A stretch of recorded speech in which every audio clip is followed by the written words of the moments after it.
Oleh karena itu saya mau mengemukakan satu ayat. Ini ayat yang sangat saya kagumi. Adanya di Quran surat Al-Baqarah. Masih di bawah ya, masih surat Al-Baqarah ayat yang ke-54. Ya. Saya bacakan bahasa Arabnya karena banyak yang menyaksikan saya kalau saya ini orang Islam. 1500 tahun yang lalu,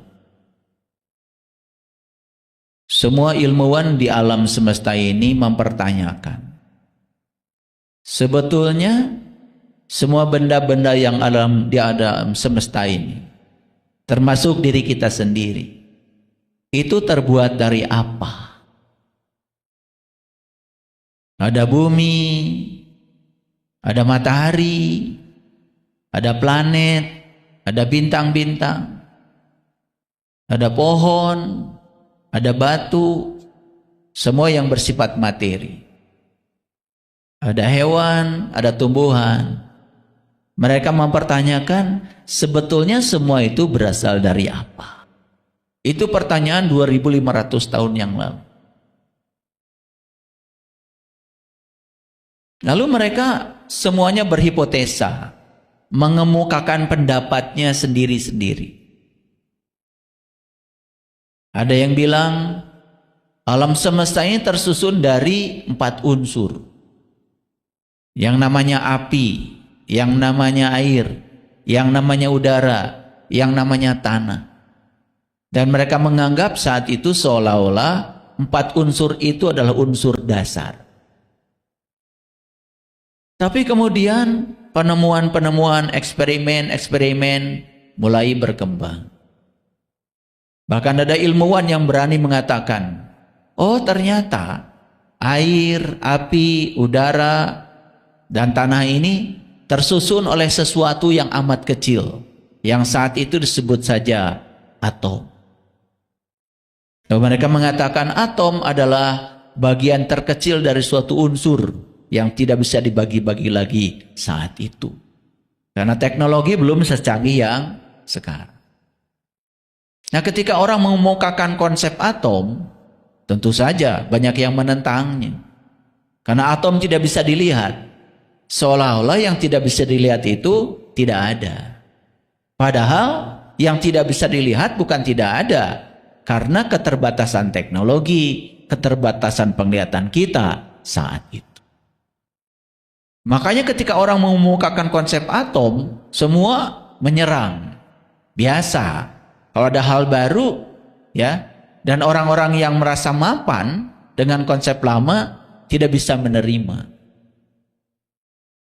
Bahkan dikucilkan. Ya. Ada seorang ilmuwan yang dihina habis-habisan. Namanya Ludwig Boltzmann. Orang Jerman itu. Dia orang pertama yang memukakan konsep atom. Itu dihina, dibully saat itu. Karena berbeda dengan konsep yang mereka miliki saat itu. Ya, karena tidak tahan, Ludwig Boltzmann ini akhirnya bunuh diri. Gak tahan. Walaupun yang dikemukakan benar. Nah, sebelum Ludwig Boltzmann ini bunuh diri, padahal setahun sebelum beliau bunuh diri, ada ilmuwan muda namanya Einstein. Sudah membuktikan kalau atom itu ada. Cuman karena dia tidak membaca artikelnya Einstein, dia merasa sendiri. Padahal dia yakin itu adalah kebenaran. Ternyata konsep tentang atom tidak bisa disangkal lagi sekarang. Bahwa alam semesta ini tersusun oleh atom-atom. Ada hidrogen, ada oksigen, ya. Ada nitrogen, ada natrium, ada kalsium, ada magnesium, ada zinsum, ada aurum. Wah, banyak. Lebih dari 140 unsur yang sudah ditemukan. Ternyata itulah unsur dasar pembangun dari semuanya. Teknologi terus berkembang. Ternyata di atom pun ada yang lebih kecil lagi. Ada inti atom.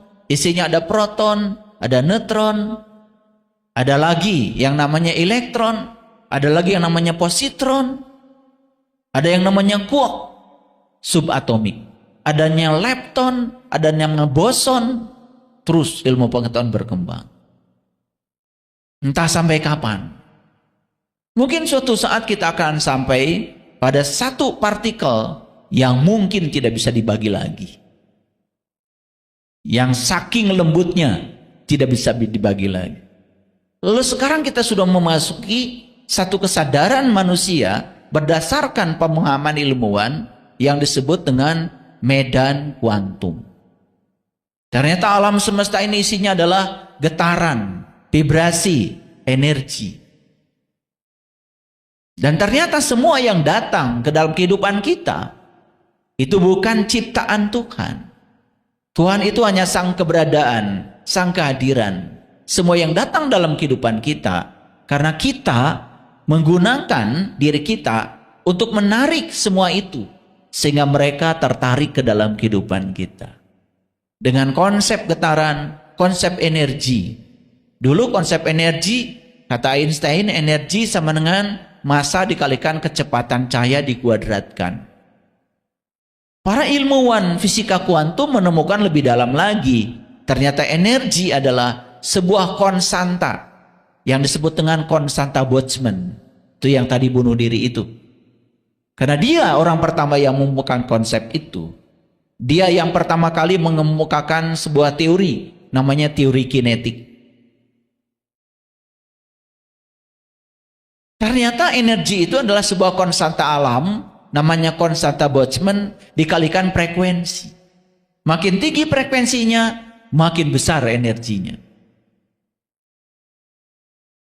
Mobil kita, kenapa bisa jalan? Yang dimasukkan bensin. Kok ban bisa muter dengan bensin? Pernah mikir nggak? Kalau Boltzmann tidak mengemukakan teori kinetik, kalian nggak akan ada yang sampai ke sini. Yang naik sepeda motor nggak bisa. Apa yang terjadi di situ? Di mobil itu, baik sepeda motor maupun mobil, ada yang namanya piston. Kalau bahasa orang bengkel namanya sehar. Itu adalah jantungnya mesin. Ketika bensin dimasukkan ke dalam mesin, kemudian dibakar oleh busi dari listrik, kemudian bensin itu meledak. Nah, karena tersusun oleh atom-atom, maka ledakan itu sebetulnya adalah atom-atom yang bergerak dengan cepat. Saking cepatnya menumbuk piston, itu yang menyebabkan piston terdorong dan kemudian memutarkan ban. Mau pesawat, mau kereta api, semuanya begitu. Dan kita sudah menikmati semua produk teknologi itu saat ini. Kenapa? Karena ada orang-orang yang mau menjadi dirinya sendiri. Karena ada orang-orang yang mau mengumpulkan pendapat yang berbeda, walaupun saat itu pendapatnya ditentang habis-habisan. Ada orang yang berani. Nah, selama ini kita menjadi orang-orang yang penakut. Berbeda sedikit dengan orang lain, tidak berani, walaupun itu benar. Bayangkan ya, kalau tidak ada ilmuwan yang mau berbeda, mungkin penemuan-penemuan teknologi pun sekarang tidak ada. Jujur ya, saya pernah mengatakan, tempat yang paling berbahaya saat kita dilahirkan adalah lingkungan di mana kita dilahirkan. Beruntung ya Bapak Ibu, yang lahir di keluarga yang berkesadaran, mengerti pendidikan, berkecukupan, bisa sekolah tinggi, bisa mengembangkan diri, beruntung. Walaupun pas-pasan. Tapi ada juga kan orang lain yang hidup di keluarga yang penuh konflik. Padahal dia tidak ingin kan lahir di situ. Keluarganya broken home. Ibu bapaknya tiap hari konflik terus, berantem terus. Ekonominya murat-marit. Yang didengar oleh dia adalah kemarahan. Yang didengar oleh dia adalah racun-racun kehidupan. Yang membentuk pola pikirnya menjadi seperti yang sekarang ini. Nyaris kita tidak bisa keluar dari lingkungan itu. Kenapa? Otak kita sudah dikasih doktrin-doktrin dan dogma-dogma. Keyakinan kita pun nyaris tidak bisa memilih, harus mengikuti keyakinan yang melahirkan kita. Nyaris tidak pernah ditanya kita mau keyakinannya apa. Semua kemerdekaan kita dirampas sejak kita lahir ke alam semesta ini. Lalu kita tidak sadar kalau hari ini yang disebut dengan diri kita ini bukanlah diri kita yang asli. Wajah asli kita sudah tidak ada lagi. Yang sekarang yang ada adalah wajah palsu kita. Tetapi banyak yang tidak menyadari kalau sekarang kita sudah tidak memiliki wajah asli lagi. Itulah kajian kita hari ini. Oleh karena itu bagaimana cara kita bertemu dengan wajah diri kita yang asli kembali. Itulah kira-kira kajian kita hari ini. Paham ya? Nah, baru judulnya aja sudah setengah jam. Oleh karena itu saya mau mengemukakan satu ayat. Ini ayat yang sangat saya kagumi. Adanya di Quran surat Al-Baqarah. Masih di bawah ya, masih surat Al-Baqarah ayat yang ke-54. Ya. Saya bacakan bahasa Arabnya karena banyak yang menyaksikan saya kalau saya ini orang Islam. Ada yang bilang katanya saya adalah pendeta yang menyusup. Bagaimana orang Neglasari lahir di kampung Campaka, di Garut Selatan, di kampung saya gereja aja nggak ada, bahkan namanya aja mungkin orang di kampung saya nggak ngerti itu. Yang ada cuma masjid tiap RT. Bagaimana saya bisa menjadi pendeta yang menyusup? Terus apa kepentingannya susup menyusup?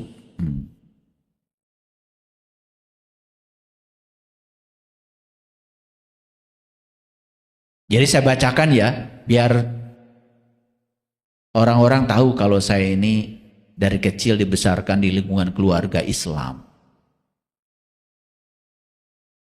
Kalau saya pakai batik, ya ini batik itu karena pakaian Nusantara.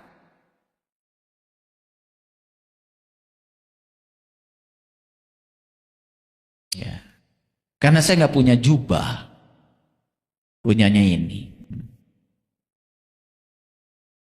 Wa iz qala Musa liqaumi. Dan ingatlah ketika Musa berkata pada kaumnya. Jadi Musa ini berkata pada kaumnya. Musa siapa? Musa itu ya seorang rasul. Musa itu bisa dipandang sebagai sosok, bisa dipandang sebagai peran. Bedanya apa sosok dengan peran? Pak Prabowo itu sosok, perannya presiden. Jadi kalau sosok itu ada batasnya, tapi kalau peran itu selamanya. Toh nanti begitu Pak Prabowo tidak jadi presiden lagi, pasti akan ada yang meneruskan sosok yang lain di peran itu. Paham? Paham ya? Bedanya sosok dan peran. Jadi sebetulnya Musa sebagai sosok sudah selesai, tapi Musa sebagai peran tidak akan pernah berakhir. Peran itu akan ada terus selamanya. Dan hari ini juga kita butuh Musa-Musa yang baru. Ya. Nah, ini Musa berbicara pada kaumnya. Kaumnya Musa namanya Bani Israel. Bani itu orang, Isra itu berjalan, Eli itu Tuhan. Jadi Bani Israel orang yang berjalan menuju Tuhan. Siapa? Ya siapa saja yang mau. Maka yang mau berjalan menuju Tuhan disebut hambanya Tuhan. Karena dia berjalan menuju Tuhan, bersama Tuhan, maka hidupnya pasti akan mewarisi sifat-sifat Tuhan. Itu yang disebut dengan ketuhanan. Yang berjalan dengan setan juga akan mewarisi sifat-sifat setan. Disebutnya kesetanan. Makanya manusia cuma dua aja. Ada yang berketuhanan, ada yang berkesetanan. Itu aja bedanya. Masuk yang mana Bapak Ibu? Berketuhanan. Keren. Ya. Apa yang dikatakan oleh Musa? Perhatikan ya. Ya kaumi, wahai kaumku. Innakum dolamtum anfusakum. Hai kaumku, sesungguhnya kamu telah menganiaya dirimu sendiri. Dolam, dolim yang diterjemahkan aniaya, sebetulnya dulum itu artinya adalah gelap. Jadi sebetulnya bahasa lain dari kata-kata ini, ya qaumi innakum dolamtum anfusakum, lebih cocok kalau diterjemahkan, hai kaumku, sesungguhnya kamu telah menggelapkan dirimu sendiri. Jadi sebetulnya kaumnya Musa ini sedang disadarkan oleh Musa bahwa dia itu dulunya itu adalah cahaya. Dulunya itu adalah penerang. Tetapi dengan kesibukan dunianya, dia telah menggelapkan dirinya sendiri. Jadi dirinya sudah gelap. Artinya sudah berubah wajah. Dari wajah yang terang benderang berubah menjadi wajah yang gelap gulita. Dari wajah yang asli sudah berubah menjadi wajah yang palsu. Cocok nggak kira-kira ayat ini buat kita saat ini? Cocok ya? Cocok. Saya tentu saja bukan Musa, bukan siapa-siapa. Saya nggak tahu apa-apa, nggak bisa apa-apa, ya, tidak punya apa-apa. Bahkan saya juga bukan siapa-siapa. Saya cuman ingin menyampaikan aja ayat ini kali aja bermanfaat buat Bapak Ibu. Ya, nah sekarang kita bawa ayat ini seolah-olah dialog ini sedang terjadi di ruangan ini supaya kontekstual, bukan sekedar konseptual. Karena Al-Quran itu abadi, Al-Quran itu berlaku sepanjang zaman. Karena Al-Quran berasal dari sumber yang universal. Al-Quran berasal dari sumber yang abadi. Kebenarannya bersifat abadi. Makanya kebenaran yang universal dari manapun datangnya, dari siapapun datangnya, kalau berasal dari sumber yang sama, pasti bisa dimengerti oleh siapapun. Makanya saya pernah belajar tradisi Hindu, saya belajar tradisi Buddha, saya belajar tradisi Nasrani, saya belajar tradisi Islam, bukan mau mencampur adukan itu. Karena saya ingin tahu, kalau kebenaran itu berasal dari satu sumber, pasti ya bisa dipahami dari manapun datangnya. Bukankah para sahabat juga di zaman Rasulullah sudah tahu ada satu pernyataan di zaman itu, jangan lihat siapa yang berkata, tapi dengarkan apa yang dikatakan. Maka saya tidak alergi belajar dari siapapun. Yang namanya kebenaran dari siapapun tetap aja kebenaran. Karena kebenaran kalau berasal dari sumber yang maha benar pasti bersifat universal.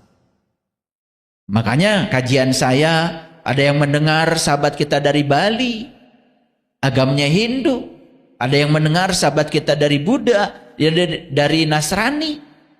Kalau saya lihat komen-komennya, itu karena yang saya sampaikan kebenaran bersifat universal.